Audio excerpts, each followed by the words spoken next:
Good morning, YouTube.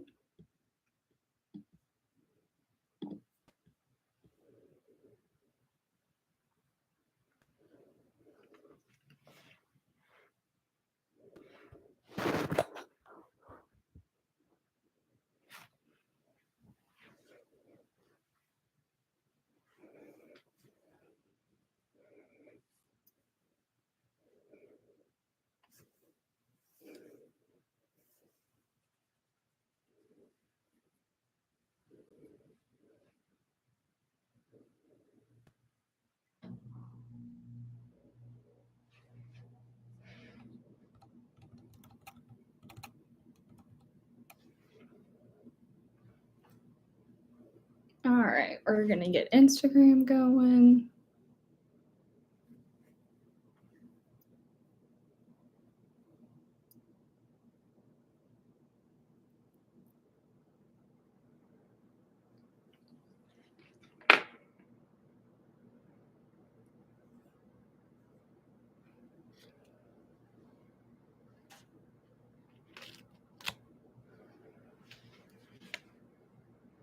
Good morning, crew.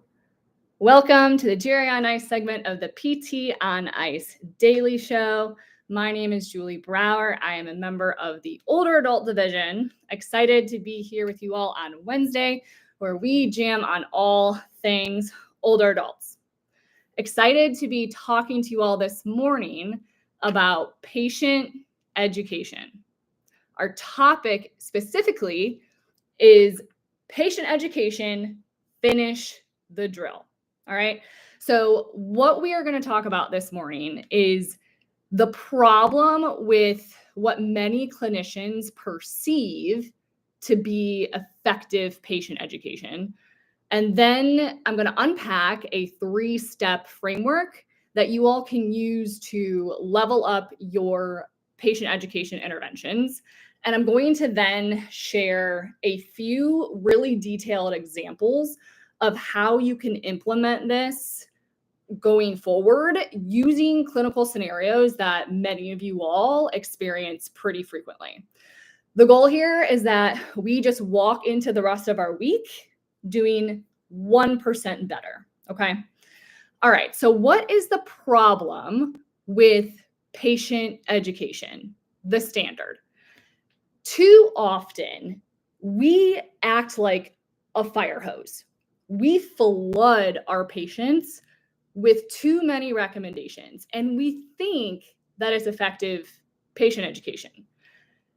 Team, we cannot fool ourselves that simply talking at our patients, right? So explaining the very detailed pathophysiology of their condition, or explaining their fall risk profile after running your outcome measures, or giving them a 10-item to-do list of safety and lifestyle recommendations that they have never heard before and assume that we are making a positive impact.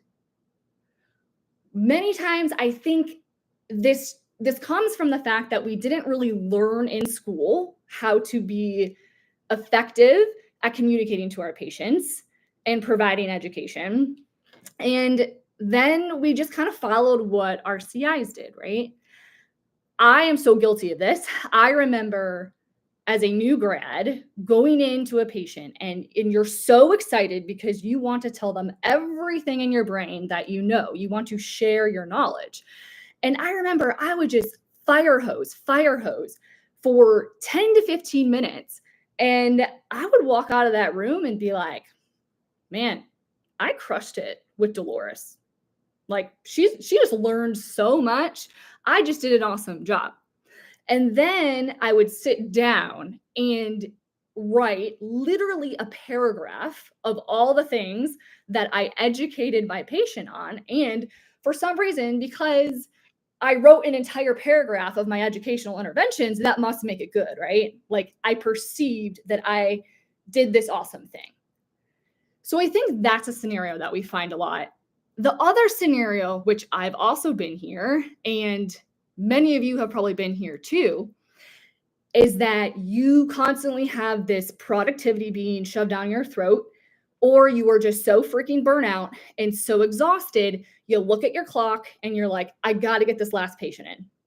I got to get this last patient in. I'm exhausted. I don't have a ton of time. I don't know if I'm going to get a second set of hands to get them up to do any exercise interventions. So what am I going to do? I'm going to go into this room and I'm going to sit there and I'm going to educate. I don't even know if I can stand up to do it. So I'm going to just stay in my chair, educate, and type as I'm there. I know a lot of us have been there, right? I know a lot of us have been there, but are we really helping our patient? Do we really think that just by sitting there and telling them a bunch of stuff, it's going to cause any positive impact? We have to really start to dig in there. So I want to offer you all a solution. I'm going to explain this 3-step framework. So what does finish the drill mean? It means 1, we're going to show and tell. 2, we are going to clarify and recap. And then 3, we are going to follow up and follow through. So let me unpack each of those. Show and tell. Are we pairing our education with action on our part? An intervention, a demonstration? Are we facilitating action on our patient's part? Show and tell. Next, clarify and recap. Are we ensuring that the education that we are giving, the literal words, the process, the steps that are coming out of our mouths is actually being understood? Are we ensuring that the message we are sending is being received in the way that we intend? Are we asking the patient to recap what they heard? Are we asking questions to clarify misunderstandings or gaps in knowledge transfer? And then lastly, follow up and follow through. Are we following up with the patient after we make those recommendations? Are we following through with a caregiver or the next provider? Are we holding ourselves accountable and the patient accountable? That is what it means to finish the drill. Show and tell, clarify and recap, follow up and follow through. Okay, let's go through a few scenarios to give you guys a very detailed, clear example of how you can implement. I have a massive list of these, but I'm just going to give you 3 here this morning. Okay. All right. For you acute care clinicians, you have Dolores on your caseload. She has just had a lumbar fusion surgery, and you go in to evaluate her. Instead of just telling her, Dolores, you have movement restrictions, no bending, lifting, or twisting, right? We all know the BLT restrictions. What we know is that restrictions can cause a lot of fear. A lot of patients never discharge them and they walk around like they're in straitjackets for a really long time. So instead of just telling Dolores what she can't do, let's show and tell. Let's show Dolores how to hip hinge safely and distinguish that from actually bending and flexing at the spine. So how do we do that? If many of you all have been following ICE for a long time, you know this awesome hack. You can take the toiletry bucket that is in Doris's room. You can go take some towels, roll them up, soak them in water, and put them in the toiletry bucket.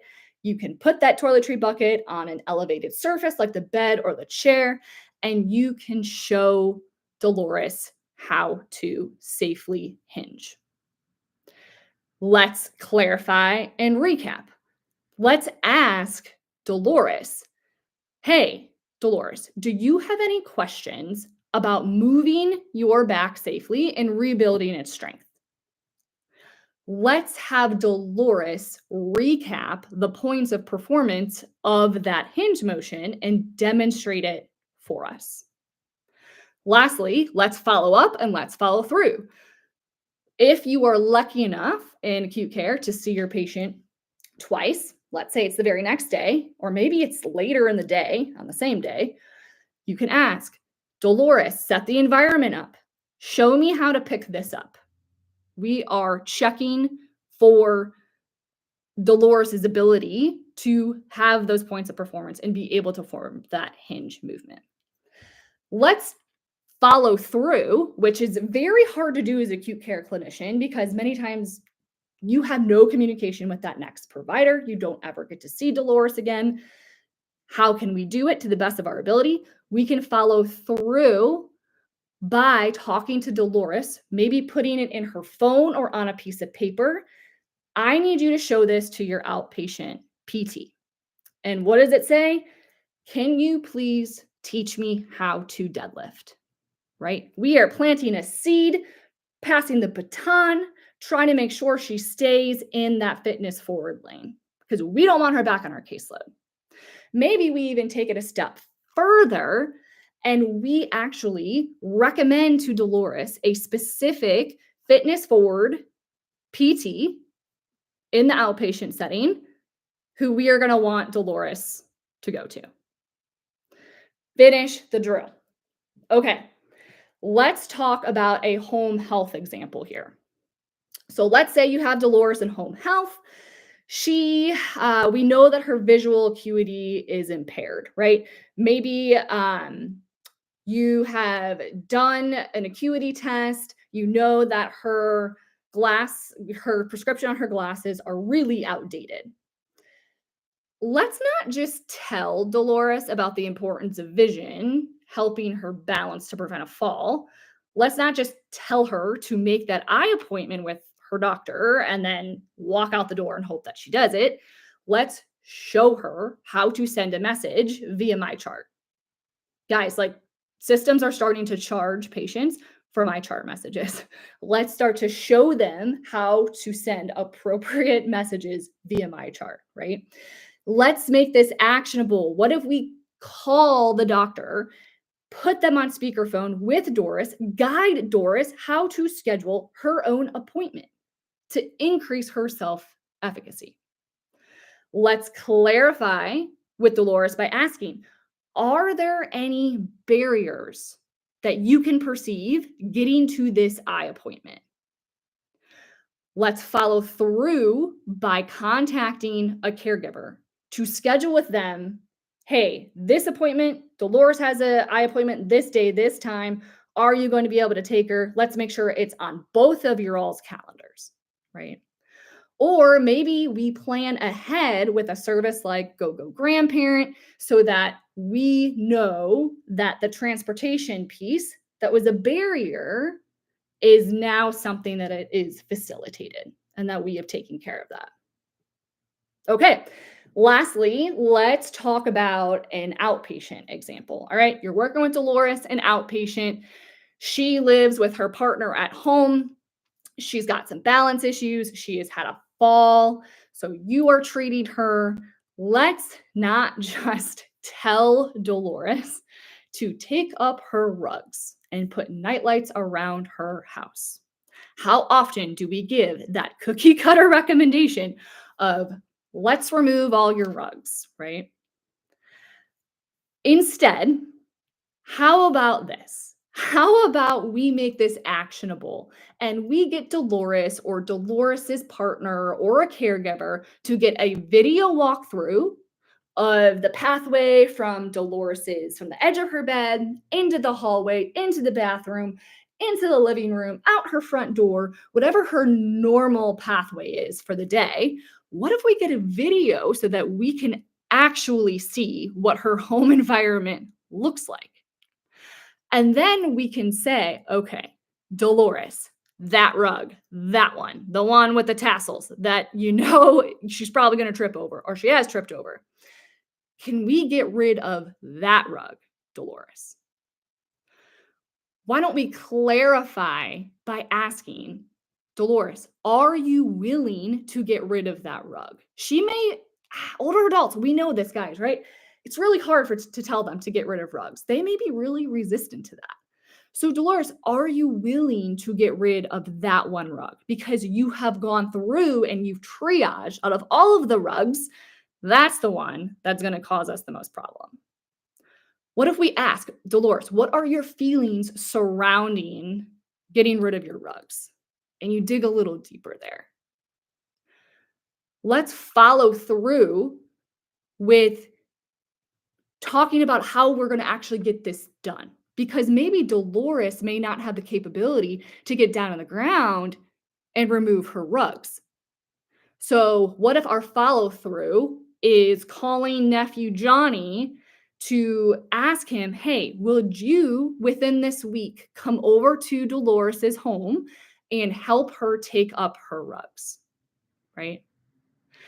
What if we don't just tell Dolores to have those lights throughout the home? Now that we have the video, we say, Dolores, the lights would be most helpful if you put them here, here, and there. Here is the Amazon link of some cheap but effective ones to buy. Let's put it in your cart right now. That is how we follow up and follow through and make this actionable, right? Then we can say, Dolores, here's your follow up.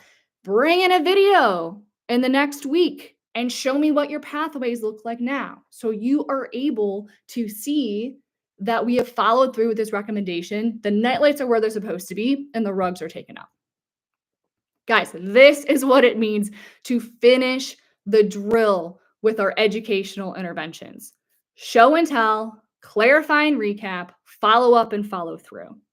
I would love to hear you all take this framework into the rest of the week. And while you're with your patients and you're starting to just fire hose and spew out those recommendations, I would love for you to pause, take the pause, and really think how you're going to finish the drill. How are you going to show and tell, clarify and recap, follow up and follow through? All right, team, that's all I got for you today. Lastly, let's talk to you all about our courses that are coming up. We have some sold out courses, which is wild to have at the end of the year. November, we have a sold out course in Illinois. In December, we are sold out or we're very near sold out in Portland, Maine. And then we have another chance for you all to catch us on the road in Asheville, North Carolina.